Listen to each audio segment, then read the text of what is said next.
ನಮಸ್ಕಾರ. 2026ನೇ ಇಸ್ವಿ ಮಿಥುನ ರಾಶಿಯವರಿಗೆ ಹೇಗಿರುತ್ತೆ ಅಂತ ನೋಡೋದಾದ್ರೆ ಇದೊಂದು ಬಹಳ ನಿರ್ಣಾಯಕವಾದ ವರ್ಷ. ಯಾಕಂದ್ರೆ ಇದು ಕಠಿಣ ಪರೀಕ್ಷೆಗಳನ್ನ ಮತ್ತು ಅಷ್ಟೇ ದೊಡ್ಡ ಪ್ರತಿಫಲಗಳನ್ನ ಒಟ್ಟಿಗೆ ತರ್ತಾ ಇದೆ. ಬನ್ನಿ ಇದರ ಬಗ್ಗೆ ಇನ್ನಷ್ಟು ಆಳವಾಗಿ ತಿಳಿದುಕೊಳ್ಳೋಣ. ಹಾಗಾದ್ರೆ 2026 ಮಿಥುನ ರಾಶಿಯವರಿಗೆ ತರೋದೇನು? ಮುಖ್ಯವಾಗಿ ವೃತ್ತಿಜೀವನ, ಹಣಕಾಸು ಮತ್ತೆ ವೈಯಕ್ತಿಕ ಬೆಳವಣಿಗೆ. ಈ ಮೂರು ವಿಚಾರಗಳಲ್ಲಿ ಗ್ರಹಗಳ ಪ್ರಭಾವ ಹೇಗಿರುತ್ತೆ ಅನ್ನೋದನ್ನ ನೋಡೋಣ. ಈ ವರ್ಷದ ಒಂದು ಥೀಮ್ ಅಂತ ಹೇಳ್ಬೋದು. ಸಿಂಪಲ್ ಆಗಿದೆ. ಒಂದ್ ಕಡೆ ಕೆರಿಯರಲ್ಲಿ ಶನಿಯಿಂದ ಒಂದು ದೊಡ್ಡ ಪರೀಕ್ಷೆ ಎದುರಾಗತ್ತೆ. ಇನ್ನೊಂದ್ ಕಡೆ ದುಡ್ಡಿನ ವಿಚಾರದಲ್ಲಿ ಗುರು ಒಂದು ಅದ್ಭುತವಾದ ವರವನ್ನೇ ಕೊಡ್ತಾನೆ. ಸೊ ಈ ಪರೀಕ್ಷೆ ಮತ್ತು ವರ ಇವೆರಡನ್ನೂ ಬ್ಯಾಲೆನ್ಸ್ ಮಾಡೋದೇ ಈ ವರ್ಷದ ಅಸಲಿ ಚಾಲೆಂಜ್. ಮಿಥುನ ರಾಶಿ ಅಂದ ತಕ್ಷಣ ಇದು ಬರೀ ಒಂದೇ ಅಲ್ಲ, ಇದರಲ್ಲಿ 3 ನಕ್ಷತ್ರಗಳು ಬರ್ತವೆ. ಮೃಗಶಿರಾದ ಕೊನೆಯ 2 ಪಾದಗಳು, ಆರ್ದ್ರ ನಕ್ಷತ್ರದ ಪೂರ್ತಿ 4 ಪಾದಗಳು ಮತ್ತೆ ಪುನರ್ವಸು ನಕ್ಷತ್ರದ ಮೊದಲ 3 ಪಾದಗಳು. ಯಾಕಿದು ಮುಖ್ಯ ಅಂದ್ರೆ ಈ ವರ್ಷದ ಫಲಗಳು ಈ ಪ್ರತಿಯೊಂದು ನಕ್ಷತ್ರದವರಿಗೂ ಸ್ವಲ್ಪ ಬೇರೆ ಬೇರೆ ರೀತಿ ಇರುತ್ತೆ. ಅದ್ರ ಬಗ್ಗೆ ಕೂಡ ನಾವು ಮಾತಾಡೋಣ. ಸರಿ, ಮೊದಲು ದೊಡ್ಡ ಪರೀಕ್ಷೆ ಯಾವುದು ಅಂತ ನೋಡೋಣ. ಅದು ವೃತ್ತಿ ಜೀವನ. ಇಲ್ಲಿ ಹೀರೋ ಅಥವಾ ವಿಲನ್ ಅಂದ್ರೆ ಶನಿ. ಆತ ಈ ವರ್ಷ ಶಿಸ್ತು, ಕಠಿಣ ಪರಿಶ್ರಮವನ್ನ ತುಂಬಾ ಸ್ಟ್ರಿಕ್ಟಾಗಿ ಕೇಳ್ತಾನೆ. ಜ್ಯೋತಿಷ್ಯದಲ್ಲಿ 10ನೇ ಮನೆ ಅಂದ್ರೆ ಅದು ಕರ್ಮಸ್ಥಾನ. ಅಂದ್ರೆ ನಮ್ಮ ಕೆಲಸ, ವೃತ್ತಿ, ಸಾರ್ವಜನಿಕ ಜೀವನ ಇದೆಲ್ಲ. ಇಡೀ 2026ರಲ್ಲಿ ಶನಿ ಅಲ್ಲೇ ಕೂತಿರ್ತಾನೆ. ಇದರ ಅರ್ಥ ಏನು?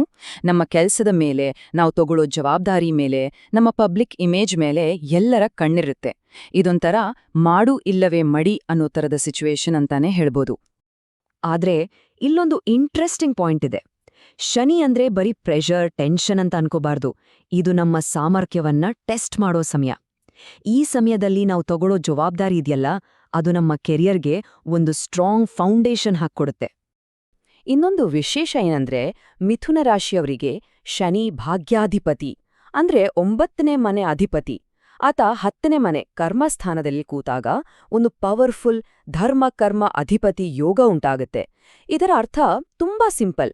ನಮ್ಮ ಕೆಲ್ಸವನ್ನ ಪ್ರಾಮಾಣಿಕವಾಗಿ ಧರ್ಮದ ದಾರಿಯಲ್ಲಿ ಮಾಡಿದ್ರೆ ಯಶಸ್ಸು ಗ್ಯಾರಂಟಿ.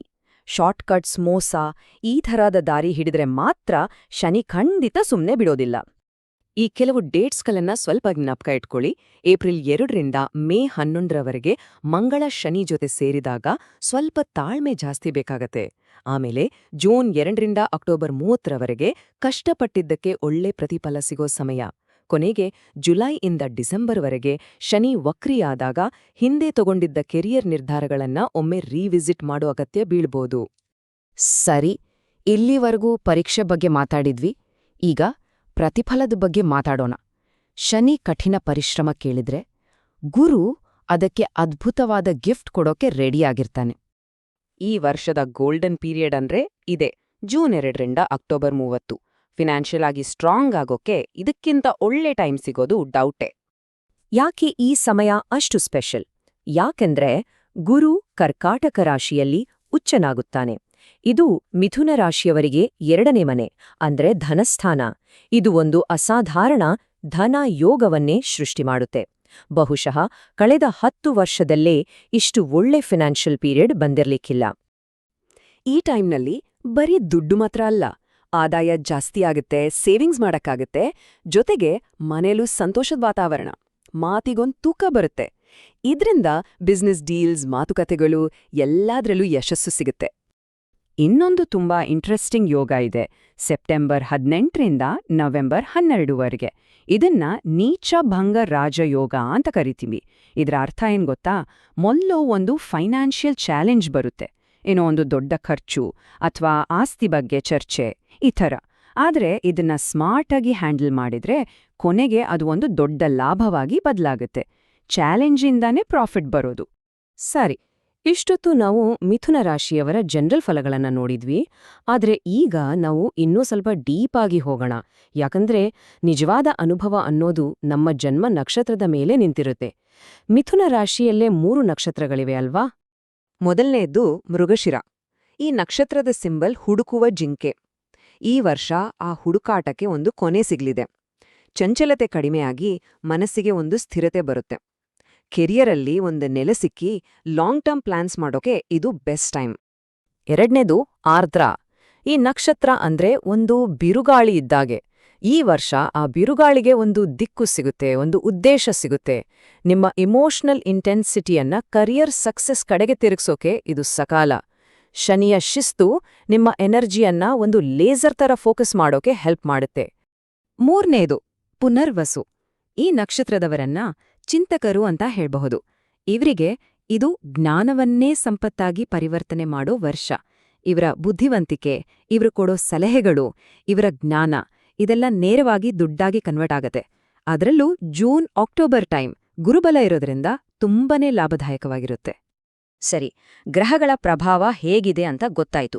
ಈಗ ಈ ಎನರ್ಜಿಗಳನ್ನ ಮ್ಯಾನೇಜ್ ಮಾಡೋದು ಹೇಗೆ, ಅದಕ್ಕೆ ಕೆಲವು ಪ್ರಾಕ್ಟಿಕಲ್ ಟಿಪ್ಸ್, ಒಂದು ಟೂಲ್ ಕಿಟ್ ಅಂತ ಅನ್ಕೊಳ್ಳಿ, ಅದನ್ನ ನೋಡೋಣ. ಈ ವರ್ಷದ ಅಸಲಿ ಸತ್ಯ ಇಷ್ಟೇ: ಎದುರಾಗೋ ದೊಡ್ಡ ಪರೀಕ್ಷೆಗಳು, ಮುಂದೆ ಸಿಗ್ಬೋವ ದೊಡ್ಡ ಪ್ರತಿಫಲಗಳಿಗೆ ನಮ್ಮನ್ನ ತಯಾರು ಮಾಡೋಕೆ ಬಂದಿರೋದು. ಇಲ್ಲಿ ಕೆಲವು ಸರಳ ಪರಿಹಾರಗಳಿವೆ. ಮೊದಲನಿಗೆ ಶನಿಯ ಒತ್ತಡವನ್ನ ಮ್ಯಾನೇಜ್ ಮಾಡೋಕೆ ಶನಿವಾರ ಹನುಮಾನ್ ಚಾಲೀಸ ಹೇಳೋದು ಮತ್ತು ಕೆಲಸದಲ್ಲಿ ಶಿಸ್ತನ್ನ ಪಾಲಿಸೋದು ಮುಖ್ಯ. ಎರಡನೇದು ಗುರುವಿನ ಆಶೀರ್ವಾದ ಜಾಸ್ತಿ ಮಾಡ್ಕೊಳ್ಳೋಕೆ ಗುರುವಾರ ವಿಷ್ಣು ಸಹಸ್ರನಾಮ ಪಠನ ಮತ್ತೆ ವಿದ್ಯೆಗೆ ಸಂಬಂಧಪಟ್ಟ ದಾನ ಮಾಡೋದು ಒಳ್ಳೆಯದು. ಮೂರನೇದು ಗಣೇಶನ ಪೂಜೆ ಮಾಡೋದ್ರಿಂದ ರಾಹು ಕೇತುಗಳ ನೆಗೆಟಿವ್ ಎಫೆಕ್ಟ್ ಕಡಿಮೆ ಆಗುತ್ತೆ. ಹಾಗೆ ಹಿರಿಯರಿಗೆ ಗೌರವ ಕೊಡೋದು ಮರಿಬಾರ್ದು. ಕೊನೆಯದಾಗಿ ಆರೋಗ್ಯ, ನಿದ್ದೆ, ಊಟ, ಟೆನ್ಷನ್ ಮ್ಯಾನೇಜ್ಮೆಂಟ್ ಮೇಲೆ ಗಮನ ಇರಲೇಬೇಕು. ಇವು ಕೇವಲ ಪೂಜೆ ಅಲ್ಲ, ನಮ್ಮನ್ನ ಮಾನಸಿಕವಾಗಿ ಮತ್ತು ದೈಹಿಕವಾಗಿ ಸ್ಟ್ರಾಂಗ್ ಆಗಿರೋ ಉಪಾಯಗಳು. ಒಂದು ಸಾರಾಂಶ ಹೇಳೋದಾದ್ರೆ, ಏನ್ ಮಾಡ್ಬೇಕು, ಏನ್ ಮಾಡ್ಬಾರ್ದು, ಪ್ರಾಮಾಣಿಕವಾಗಿ ಜವಾಬ್ದಾರಿ ತಗೊಂಡು ಕೆಲಸ ಮಾಡಿ, ಅಡ್ಡದಾರಿಗಳನ್ನ ಖಂಡಿತ ಹಿಡಿಬೇಡಿ. ಜೂನ್ ಅಕ್ಟೋಬರ್ ಟೈಮನ್ನ ಫೈನಾನ್ಸ್ ಬಿಲ್ಡ್ ಮಾಡೋಕೆ ಬಳಸಿ.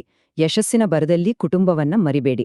ಆರೋಗ್ಯದ ಕಡೆ ಗಮನ ಇರಲಿ, ಮತ್ತೆ ಮೇಲಾಧಿಕಾರಿಗಳ ಜೊತೆ ಅನಾವಶ್ಯಕ ವಾದ ವಿವಾದ ಬೇಡ. ದೊಡ್ಡ ಪರೀಕ್ಷೆಗಳು ಬಂದಾಗ ದೊಡ್ಡ ಪ್ರತಿಫಲಗಳೂ ಜೊತೆಯಲ್ಲೇ ಬರುತ್ತೆ. ಹಾಗಾದ್ರೆ 2026ರಲ್ಲಿ ಈ ಅವಕಾಶವನ್ನ ಬಳಸಿ ಒಂದು ದೊಡ್ಡ ಯಶಸ್ಸಿನ, ಒಂದು ಪರಂಪರೆಯನ್ನ ನಿರ್ಮಿಸೋಕೆ ಸಿದ್ಧತೆ ಮಾಡ್ಕೊಳ್ತೀರಾ? ಯೋಚನೆ ಮಾಡಿ. ಮುಂದಿನ ವಿಶ್ಲೇಷಣೆಯೊಂದಿಗೆ ಮತ್ತೆ ಸಿಗೋಣ.